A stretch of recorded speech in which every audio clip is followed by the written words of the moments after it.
9.6. A bullet of mass 20 gram is horizontally fired with a velocity 150 meter per second from a pistol of mass 2 kg. What is the recoil velocity of the piston? Friends, मैंने यहाँ पे दो condition बनाई हुई है, before firing and after firing. Before firing यहाँ पे gun होगी, पिस्टल होगी, पिस्टन के अंदर उसकी बुलेट भी होगी। तो M1 गिवन है आपको यहाँ पे 20 ग्राम और उसको आप केजी में कन्वर्ट करोगे तो 0.0 किलोग्राम आ जाएगा। 1000 से डिवाइड करोगे तो ये मैंने लिखा हुआ है पिस्टन के पर mass of the bullet. Bullet का मास है 20 ग्राम और इनिशियल कंडीशन बिफोर फायरिंग यहाँ पे जो बुलेट होगी रेस्ट कंडीशन में होगी, इसलिए उसकी इनिशियल वेलोसिटी 0 हो जाएगी, 0 मीटर पर second.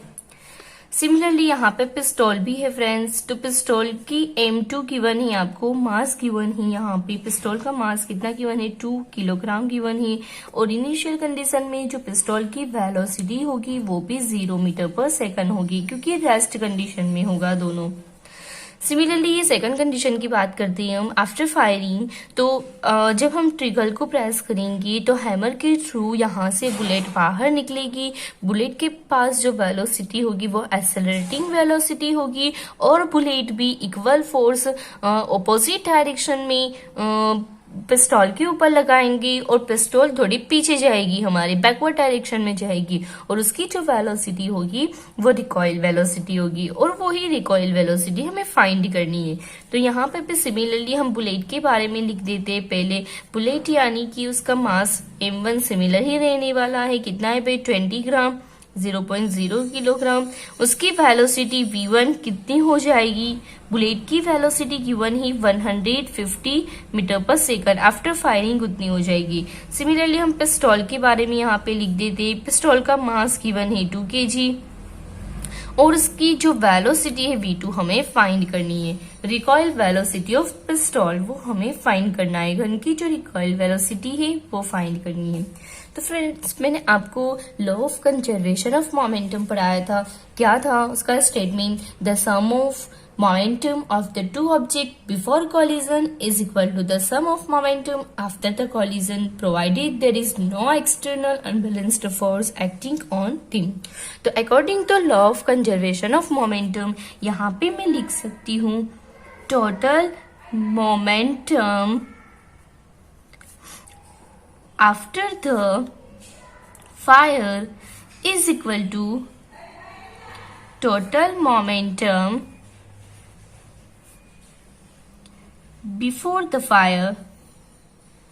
Total momentum after the fire is equal to total momentum before the fire according to the law of conservation of momentum हम लिख सकते हैं। तो आफ्टर फायर ये वाली कंडीशन आएगी, तो M1 into V1 plus M2 into V2 is equal to total momentum before the fire M1 into U1 plus M2 into U2। Clear? Formula मिल गई, वैल्यू पुटअप कर लो। M1 की वैल्यू है 0.02 kilogram और V1 गिवन है आपको यहाँ पे 150। सिमिलरली M2 गिवन है आपको 2 एंड उसकी वेलोसिटी आपको V2 फाइंड करनी है। पिस्टल की velocity of the pistol, recoil velocity of the pistol आपको फाइंड करना है फ्रेंड्स। उसके बाद आपके पास M1 यहाँ पे गिवन है 0.02 किलोग्राम और उसकी वेलोसिटी है 0।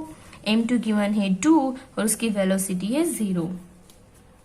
बिफोर द फायर दोनों रेस्ट कंडीशन में होंगी, इसलिए दोनों की वेलोसिटी हमें 0 लेना है। 150 मल्टीप्लाई 0.02, तो आंसर मिलेगा फ्रेंड्स आपको 3 plus 2 into V2 is equal to 0 multiply any number plus 0 multiply any number, answer होगा 0।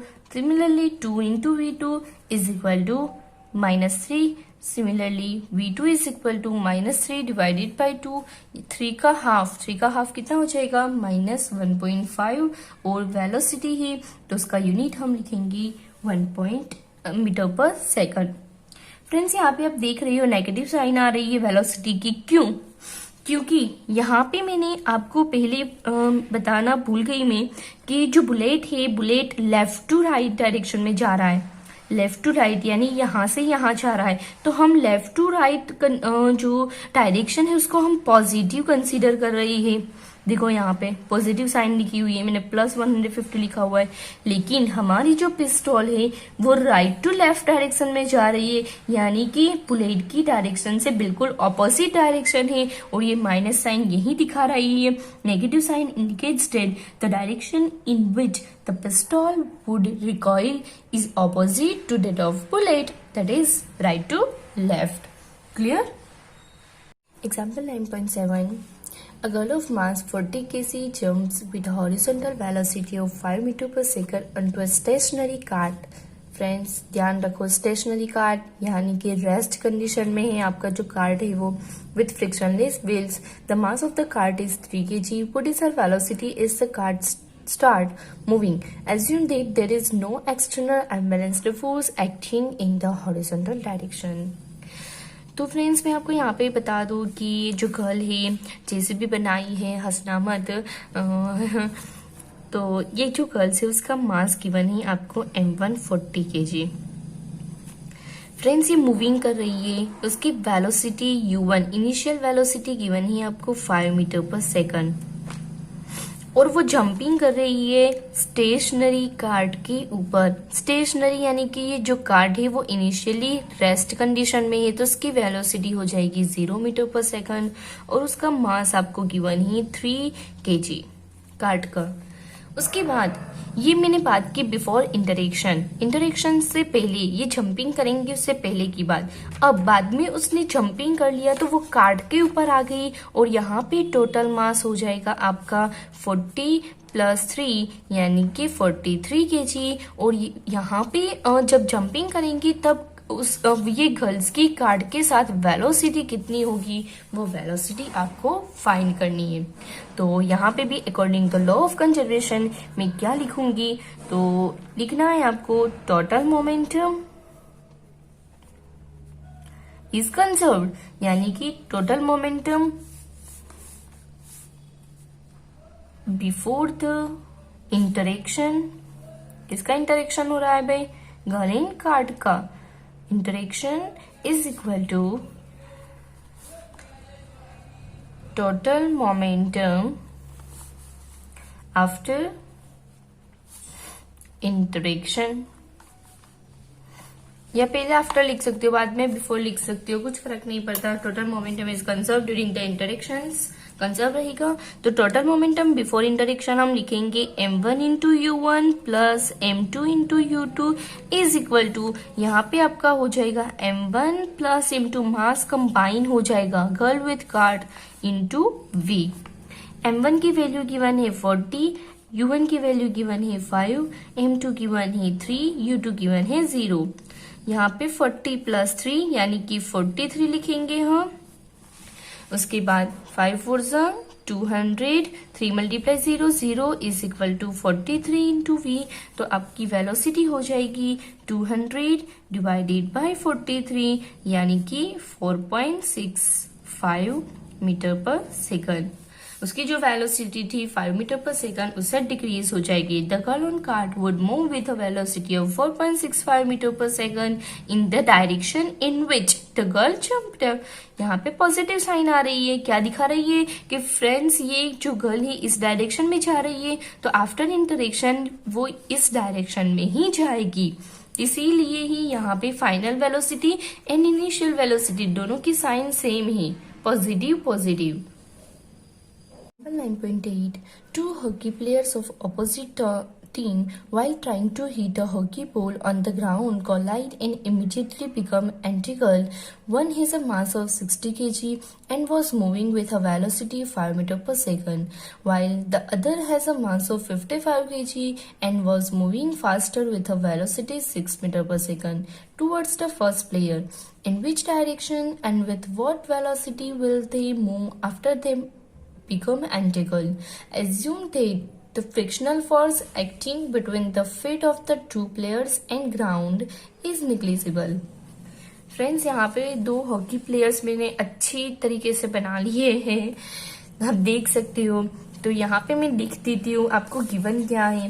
तो फर्स्ट जो हॉकी प्लेयर है उसका मास गिवन है आपको, जब बिफोर की बात कर रही हूँ मैं, जब ये दोनों टच होंगे उससे पहले की बात कर दे, 2 प्लेयर्स बिफोर द कॉलिजन, तो उसका m1 होगा 60 kg, उसका मास हो गया, इनिशियल वेलोसिटी गिवन है आपको 5 मीटर पर सेकंड। ये फर्स्ट प्लेयर की बात कर रहे हैं। सेकंड प्लेयर की बात करती है तो सेकंड प्लेयर हमारा 60 kg का है, 55 kg का है सेकंड प्लेयर, और उसकी जो वेलोसिटी है फ्रेंड्स आप देख सकती हो, ये जो फर्स्ट प्लेयर है वो लेफ्ट टू राइट साइड जा रहा है और उसको मैंने पॉजिटिव साइन कंसीडर की है, लेकिन ये जो सेकंड प्लेयर है वो फर्स्ट प्लेयर की ऑपोजिट डायरेक्शन में आ रहा है, उसके सामने से आ रहा है, तो उसकी जो वेलोसिटी है मुझे नेगेटिव कंसीडर करनी पड़ेगी, -6 मीटर पर सेकंड।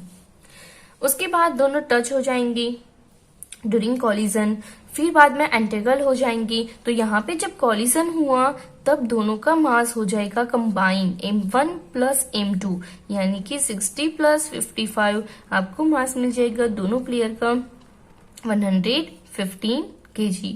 तब उसकी वेलोसिटी कितनी होगी वो आपको फाइंड करनी है। तो कुछ नहीं करना है, according to law of conservation क्या लिखोगे आप, total momentum of the two player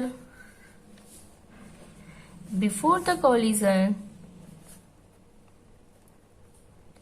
क्या लिखा, total momentum of the two player before the collision is equal to total momentum of the two player after the collision। तो formula लिख दो, before collision तो m1 into u1 plus m2 into u2 is equal to आपके पास हो जाएगा m1 plus m2 into v आपको find करना है। तो फ्रेंड्स यहाँ पे क्या हो जाएगा आपके पास, m1 की वैल्यू जो है आपको पुटअप करनी है। तो m1 कितना गिवन है आपको, तो m1 गिवन है आपको 60, u1 गिवन है 5, m2 गिवन है 55, u2 गिवन है आपको -6, जो वैल्यू मैंने ऊपर लिखी हुई थी वो ही लिख रही हूँ 115, और फाइनल वेलोसिटी फाइंड करनी है।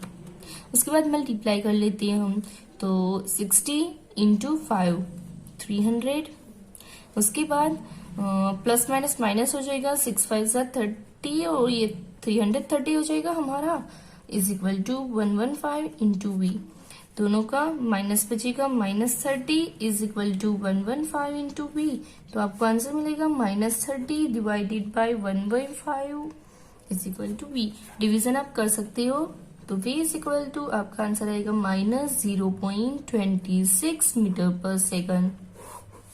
फ्रेंड्स यहाँ पे नेगेटिव साइन आ रही है।